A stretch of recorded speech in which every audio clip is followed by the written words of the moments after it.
Bharat hypersonic missile technology में एक बड़े ब्रेक थ्रू के काफ़ी करीब पहुंच गया है।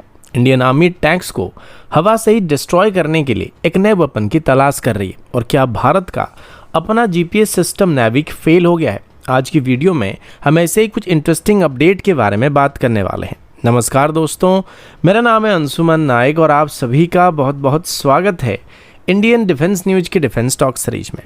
तो चलिए देर न करते हुए आज की वीडियो शुरू करते हैं।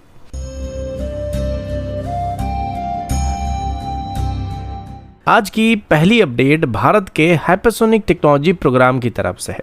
रिसेंट रिपोर्ट के मुताबिक डीआरडीओ की तरफ से अभी अपने hypersonic technology demonstrator vehicle programme के फेज 2 टेस्टिंग की तैयारी किया जा रहा है। इस नए फेज का main objective scramjet power sustain hypersonic flight achieve करने पर होने वाले, जो कि भारत को operation hypersonic cruise missile technology के बहुत ही करीब ले जाने वाला है।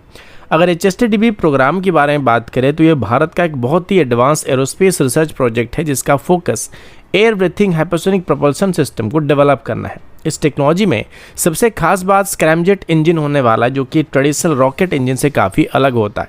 रॉकेट इंजन में ऑक्सीडाइजर और फ्यूल दोनों को कैरी करना पड़ता है, लेकिन स्क्रैमजेट इंजन एटमॉस्फेयर से ऑक्सीजन को ड्रॉ करता है, जिस वजह से मिसाइल में एक्स्ट्रा ऑक्सीजन स्टोर करना नहीं पड़ता, जिससे इसका वेट काफ़ी कम हो जाता है और इस वजह से व्हीकल मार्क 5 से ज़्यादा स्पीड में सस्टेन फ्लाइट अचीव कर पाता है।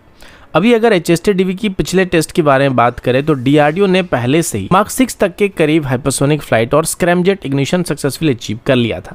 इस टेस्ट में hypersonic airframe design, thermal protection system और स्क्रैमजेट कंबस्शन प्रोसेस को वैलिडेट किया गया था। सिंपल लैंग्वेज में बोला जाए तो भारत ने ये प्रूव कर दिया था कि हाइपरसोनिक प्रोपल्सन के फंडामेंटल टेक्नोलॉजी भारत के पास मौजूद है। लेकिन अभी जो फेज 2 टेस्टिंग होने वाली है उसका मेन फोकस स्क्रैमजेट इंजन को लंबे समय तक कंटिन्यूसली ऑपरेट करने पर होने वाली है। रिपोर्ट्स के मुताबिक डीआरडीओ के इंजीनियर्स की तरफ से क्रिटिकल टेस्ट की प्रिपरेशन किया जा रहा है, जो कि 2026 के एंड तक किया जा सकता है, जिसमें स्क्रैमजेट इंजन को 250 से 300 सेकंड तक कंटिन्यूसली ऑपरेट किया जाएगा। ये एक छोटा नंबर लग सकता है, लेकिन हाइपरसोनिक मिसाइल में काफ़ी बड़ा नंबर होने वाला है और इसको एक बहुत बड़ा माइलस्टोन भी कहा जा सकता है, क्योंकि हाइपरसोनिक स्पीड पर इंजन के अंदर एयरफ्लो साउंड की रफ्तार से लगभग कई गुना ज़्यादा होता है, जिसमें फ्यूल इंजेक्शन, मिक्सिंग और कंबस्शन के लिए सिर्फ मिलीसेकंड का टाइम मिलता है। अगर एयरफ्लो या कंबस्शन प्रोसेस में थोड़ा सा भी इंस्टेबिलिटी आता है तो पूरा इंजन फेल हो सकता है, मिसाइल में आग लग सकता है, जिस वजह से हाइपरसोनिक प्रोपल्सन के लिए high temperature material, precise fuel injection system और एडवांस एयर इनटेक डिजाइन की जरूरत होने वाली है, जो इनकमिंग एयर को एफिशिएंटली कंप्रेस करे और ओवरहीटिंग को कंट्रोल करे। कुल मिलाकर अगर देखा जाए तो फेज 2 का मेन ऑब्जेक्टिव ये प्रूव करने पर होने वाला कि हमारा scramjet engine stable hypersonic cruise को मेंटेन कर पाता है। अगर ये सक्सेसफुल हो जाता है तो भारत फ्यूचर में hypersonic air breathing cruise missile को आराम से डेवलप कर सकता है।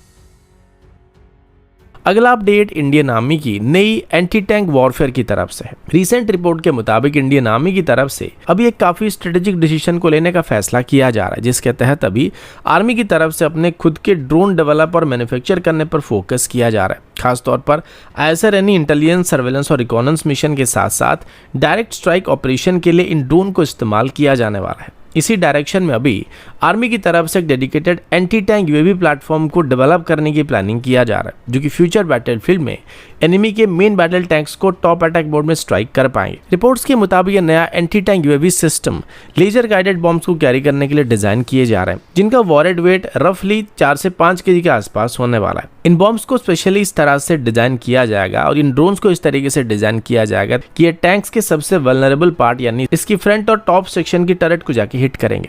अब होता क्या है कि मेन बैटल टैंक में फ्रंटल आर्मर काफी मोटा होता है, लेकिन इसका ऊपर वाला सेक्शन काफी पतला होता है। इसी वीकनेस को टारगेट करने के लिए दुनिया भर में टॉप अटैक वेपन कॉन्सेप्ट को डेवलप किया गया है। अभी तक इंडियन आर्मी की primary anti armour capability mostly anti tank guided missile के ऊपर डिपेंड करता है, लेकिन अभी बैटलफील्ड रैपिडली चेंज हो रहा है, जहां ड्रोन्स और अनमेन्ड सिस्टम हमारी आर्मर वॉरफेयर को कंप्लीटली ट्रांसफॉर्म कर रहे हैं। इस वजह से आर्मी की तरफ से भी एरियल प्रिसिजन स्ट्राइक कैपेबिलिटी को डेवलप करने का फैसला किया जा रहा है, जो कि दुश्मन की आर्मर फॉर्मेशन को डीप कंटेस्टेड जोन के अंदर भी नष्ट करने में सक्षम होने वाला है। रिपोर्ट्स के मुताबिक जो एंटी टैंक यूएवी डिजाइन किया जा रहा है वो एक साथ एक नहीं बल्कि 2 गाइडेड बॉम्ब को कैरी करने वाला है। सबसे पहला बॉम्ब टैंक के ऊपर लगाए जाने वाले डिफेंसिव स्ट्रक्चर जैसे कि कोप के जैसा स्लैट आर्मर को डिस्ट्रॉय करने वाला, और उसके बाद दूसरा बॉम्ब एक्सपोज टर्रेट के ऊपर डायरेक्ट अटैक करने वाला, जो कि टैंक की सबसे वीक पॉइंट में से एक होने वाला है। सोर्सेज के मुताबिक एक सिंगल लेजर गाइडेड बॉम्ब भी थियोरेटिकली एक टैंक को डिस्ट्रॉय करने के लिए सफिशिएंट होने वाला है, लेकिन हायर किल प्रोबेबिलिटी के लिए मल्टीपल वेपन को इंटीग्रेट करने पर फोकस किया जा रहा है। इन ड्रोन्स को एक्चुअली स्वॉर्म वॉरफेयर डॉक्ट्रिन के अंदर डेवलप किया जा रहा है। इस कॉन्सेप्ट में अलग अलग टाइप की ड्रोन्स एक नेटवर्क के अंदर ऑपरेट करने वाले। कुछ ड्रोन ऐसा रोल में दुश्मन की आर्मर को डिटेक्ट और ट्रैक करेंगे, कुछ ड्रोन्स लेजर टारगेट डिजिग्नेट करने का काम करेंगे और उसके बाद स्ट्राइक वेवीज प्रिसिजन बॉम्बिंग का काम करेंगे या फिर टैंक को जाकर डिस्ट्रॉय करेंगे। अब टैंक्स यूजुअली आर्मर्ड फॉर्मेशन में मूव करते हैं, तो अगर कोई सिंगल ड्रोन जाकर इन पर हमला करने की कोशिश करेगा तो मैक्सिमम चांसेस यही होगा कि टैंक्स के डिफेंसिव सिस्टम इनको मार के गिरा देंगे, जिस वजह से अभी स्वॉर्म कॉन्सेप्ट को बेस करके नए ड्रोन को डेवलप करने का प्लान किया जा रहा है। अगला अपडेट भारत के यूएवी सर्वेलेंस कैपेबिलिटी एक्सपेंशन की तरफ से है। रिसेंट रिपोर्ट के मुताबिक इंडियन आर्म फोर्सेस की तरफ से भी एडिशनल एडवांस सर्वेलेंस ड्रोन खरीदने की प्लानिंग किया जा रहा है, जिसमें खास तौर पर इजराइल की हेरॉन मार्क 2 यूएवी को खरीदने का फैसला किया गया है। ये प्रोक्योरमेंट इमरजेंसी प्रोविजन के अंदर इनिशिएट किया जा रहा है, जो कि रिसेंट मिलिट्री ऑपरेशन सिंदूर के बाद एक्टिवेट किया गया था। सोर्सेज के मुताबिक इस बार सिर्फ एक सर्विस नहीं बल्कि इंडियन आर्मी, इंडियन एयरफोर्स और इंडियन नेवी तीनों सर्विस की तरफ से मिलकर इस एडवांस ड्रोन प्लेटफॉर्म को खरीदने का डिसीजन लिया है। अगर इस प्लेटफॉर्म की बात करें तो ये drone Israeli defence company Israel aerospace industries के द्वारा डेवलप किया गया है। ये ड्रोन मेल कैटेगरी यानी medium altitude long endurance UAV category में आता है, जिसका main objective long duration intelligence, surveillance और रिकॉनेंस मिशन होता है। अगर टाइमलाइन देखा जाए तो भारत ने पहली बार 2021 में हेरॉन मार्क 2 ड्रोन खरीदना शुरू किया था, जब चाइना के साथ लाइन ऑफ एक्चुअल कंट्रोल पर हमारा टेंशन थोड़ा बढ़ गया था। उस वक्त भी गवर्नमेंट की तरफ से इमरजेंसी प्रोक्योरमेंट पावर इस्तेमाल किए गए थे और 4 ड्रोन को ऑर्डर किया गया था, जिसमें 2 ड्रोन इंडियन आर्मी ऑपरेट कर रही है और 2 इंडियन एयरफोर्स ऑपरेट कर रही है। उस वक्त एक और इम्पोर्टेंट क्लैरिफिकेशन भी दिया गया था कि Bharat armed heron TP variant इस्तेमाल नहीं कर रहा है, बल्कि हेरॉन मार्क 2 सर्वेलेंस वेरिएंट का इस्तेमाल कर रहा है, जो कि स्पेशली आइसर मिशन के लिए डिजाइन किए गए हैं। इन ड्रोन की एक और खास बात इसका सेटकम यानी सैटेलाइट कम्युनिकेशन सिस्टम होने वाला है। इस टेक्नोलॉजी की मदद से ये UAV line of site control से बहुत ज़्यादा दूर भी ऑपरेट कर सकते हैं। अभी रिपोर्ट्स ये भी इंडिकेट करते हैं कि सिर्फ प्रोक्योरमेंट ही नहीं बल्कि फ्यूचर में इन यूएवीज को भारत में मैन्युफैक्चर करने पर भी प्लानिंग किया जा रहा है। इसके लिए अभी एक पॉसिबल कोलैबोरेशन भी हिंदुस्तान एरोनॉटिक्स लिमिटेड और एल्कम सिस्टम के बीच डिस्कस किया जा रहा है। अगर ये प्लान अभी इंप्लीमेंट होता है तो हेरॉन मार्क 2 ड्रोन्स का लोकल प्रोडक्शन भारत में शुरू किया जा सकता है, जिससे डिफेंस मैन्युफैक्चरिंग इकोसिस्टम को बूस्ट मिलने वाला है और फ्यूचर में टेक्नोलॉजी ट्रांसफर और डीपर इंडस्ट्रियल कोऑपरेशन का रास्ता भी ओपन होने वाला है।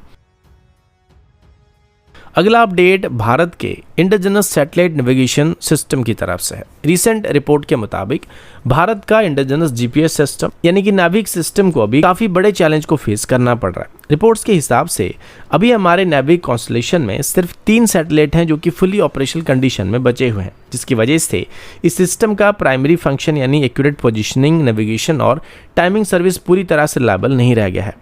ये डेवलपमेंट अभी सामने आया जब इसरो की तरफ से ऑफिशियली बात कंफर्म किया गया कि IRNSS-1F सैटेलाइट ने 10 मार्च 2026 को अपनी डिजाइन मिशन लाइफ को कंप्लीट कर लिया है। IRNSS का फुल फॉर्म होता है Indian regional navigation satellite system, जिसके बाद इसको रीनेम करके नेविक यानी नेविगेशन विद इंडियन कॉन्स्टलेशन रखा गया था। रिपोर्ट्स के मुताबिक 13 मार्च 2026 को IRNSS-1F के ऑनबोर्ड एटॉमिक क्लॉक ने काम करना बंद कर दिया है, जो कि नेविगेशन सैटेलाइट का सबसे क्रिटिकल कंपोनेंट होता है। एटॉमिक क्लॉक की वजह से एक्यूरेट टाइमिंग सिग्नल प्रोवाइड हो पाता है, जिससे यूजर डिवाइस अपनी एग्जैक्ट लोकेशन को कैलकुलेट कर पाते हैं। हालांकि सैटेलाइट कंप्लीट डीएक्टिवेट नहीं हुआ है।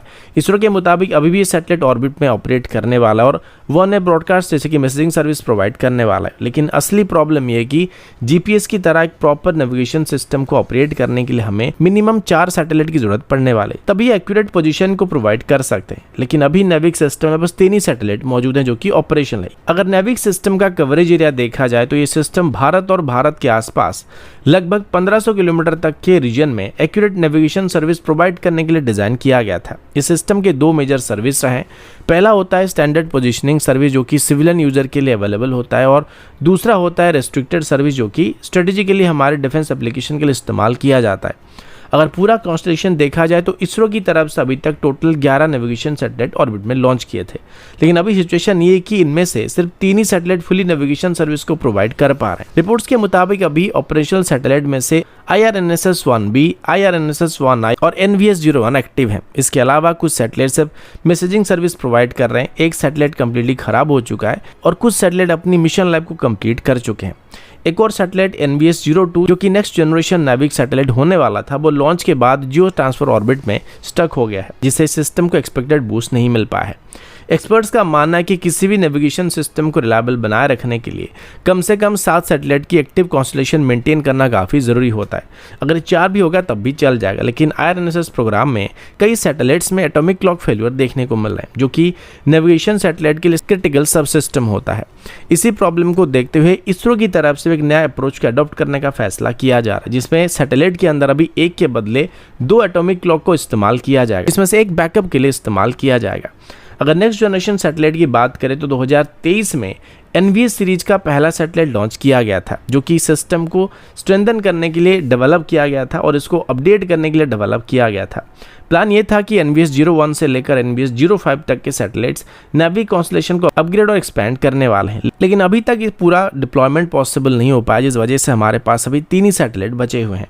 गवर्नमेंट की तरफ से पहले भी बात कहा गया था कि फ्यूचर में नाविक का फुल कॉन्स्टलेशन फिर से 7 सैटेलाइट के साथ ऑपरेट करने वाला है, लेकिन अभी तक इसका कोई भी एग्जैक्ट टाइमलाइन क्लियर नहीं किया गया। कुछ लोग इसका मुद्दा बना रहे हैं कि नाविक सिस्टम अभी पूरी तरीके से फेल हो गया, लेकिन असल में ऐसा कुछ नहीं हो रहा है, क्योंकि हर एक सैटेलाइट का लाइफ होता है, जिसके बाद इसको दूसरे सैटेलाइट से रिप्लेस करने की जरूरत पड़ता है। नाविक के केस में भी वही होने वाला था, लेकिन टाइम पर नए सैटेलाइट को लॉन्च ना कर पाने की वजह से अभी हमें प्रॉब्लम का सामना करना पड़ रहा है, यानी कि फ्यूचर में नए सैटेलाइट लॉन्च करने के साथ साथ नाविक कॉन्स्टलेशन को फिर से एक्टिव किया जा सकता है। तो दोस्तों, अभी के लिए इतना ही। मिलता हूं आपसे अगले वीडियो में, तब तक के लिए जय हिंद, वंदे मातरम।